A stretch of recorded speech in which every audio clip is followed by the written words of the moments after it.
Hi guys. आप लोगों ने कई बार ये इमेजिन तो किया होगा क्या होता अगर डीमन स्लेयर वर्स में कोई आइस ब्रीथिंग यूजर भी होता।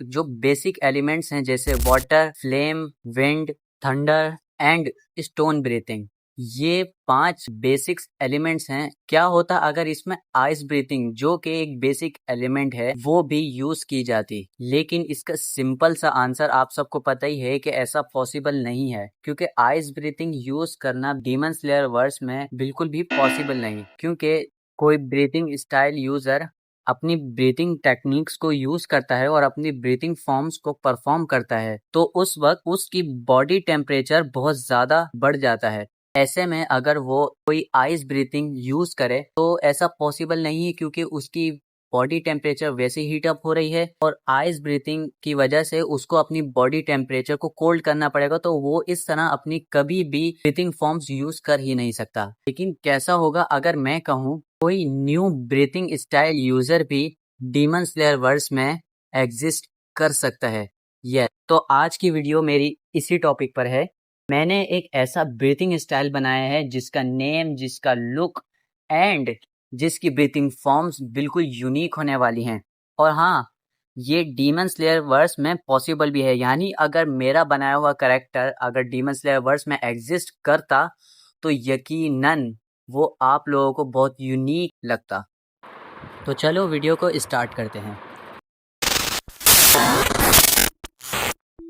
हमारी फर्स्ट टेक्निक का नेम है साइलेंट रिपीट और हमारी ये वाली फॉर्म अपने नेम की तरह ही काम करती है। इस फॉर्म में हमारा स्लेयर अपने एनिमी यानी डीमन पर अटैक करने के लिए सबसे पहले बहुत गहरी सांस लेता है और फिर उसके बाद जब वो अटैक करता है तो उसके अटैक का 0% साउंड पैदा होता है। यानी अगर हमारा स्लेयर डीमन पर अटैक करेगा, उसके अटैक करते हुए उसके कदमों का भी साउंड बिल्कुल भी नहीं आएगा, जिससे ये बेनिफिट हो सकता है कि डीमन अगर जब तक स्लेयर को आते हुए ना देखे तब तक वो उस अटैक को डॉज कर ही नहीं सकते, क्योंकि उसके कानों में कोई साउंड ही नहीं आ रहा। और इस फॉर्म के बेनिफिट्स ये हैं कि अगर हमारा स्लेयर डीमन के बैक साइड से अटैक करे तो ज्यादा चांसेस हैं कि वो उसको स्लैश कर दे।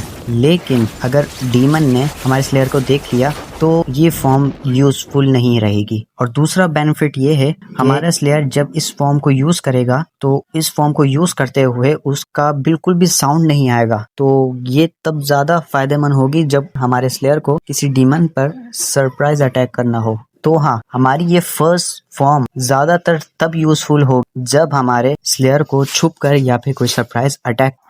पहले तो तुम मुझे ये बताओ नंदेरा क्यों कर रखा है? हाँ, अब सही है। चलो मैं कहा था, तो हमारी ये फर्स्ट फॉर्म नॉर्मल फाइट्स में भी काफी यूजफुल हो सकती है, लेकिन सरप्राइज अटैक में ज्यादा फायदेमंद रहेगी। हमारी सेकंड ब्रीथिंग टेक्निक का नेम है सोनिक इको। अब इस ब्रीथिंग फॉर्म में क्या होता है कि हमारा स्लेयर अपनी ब्रीथिंग टेक्निक को यूज करने के लिए थोड़ी सी ज्यादा एनर्जी का यूज करता है। अब इस फॉर्म के बेनिफिट्स क्या हैं? First, multiple slashes. सेकंड, बहुत ज्यादा साउंड।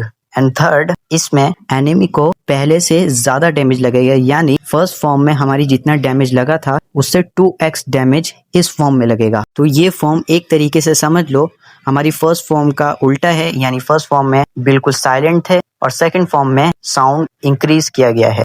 थर्ड, हमारी थर्ड टेक्निक का नेम है विंड इको। ये थोड़ी यूनिक टेक्निक है क्योंकि इस टेक्निक को यूज करने के लिए हमारा स्लेयर विंड का भी यूज करेगा। अब देखो, मैं तुम्हें सही से एक्सप्लेन करता हूँ। इस फॉर्म में हमारा स्लेयर एक गहरी सांस लेगा एंड देन वो अपनी तलवार हवा में घुमाएगा और इसी तरह घुमाते हुए वो विंड को अपने कंट्रोल में कर लेगा, कि जिसकी वजह से वो लॉन्ग रेंज अटैक्स भी कर सकता है। और ये techniques one of the most useful technique हो सकती है ओपन एरिया में। अगर मल्टीपल एनिमीज आ गए हैं तो ये फॉर्म यूज करने के बाद एक ही वार में हमारा स्लेयर काफी एनिमीज को हिट कर सकता है।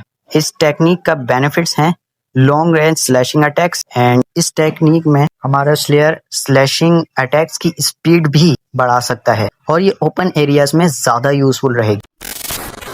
एंड हाँ, ये मेरी फर्स्ट वीडियो है एंड अगली वीडियो तक के लिए वेट करना। अगली वीडियो में मैं नारुतो से रिलेटेड कोई करैक्टर बनाने की ट्राई करूँगा और यकीनन वो भी आप लोगों को बहुत यूनिक लग सकता है। तब तक के लिए बाय बाय।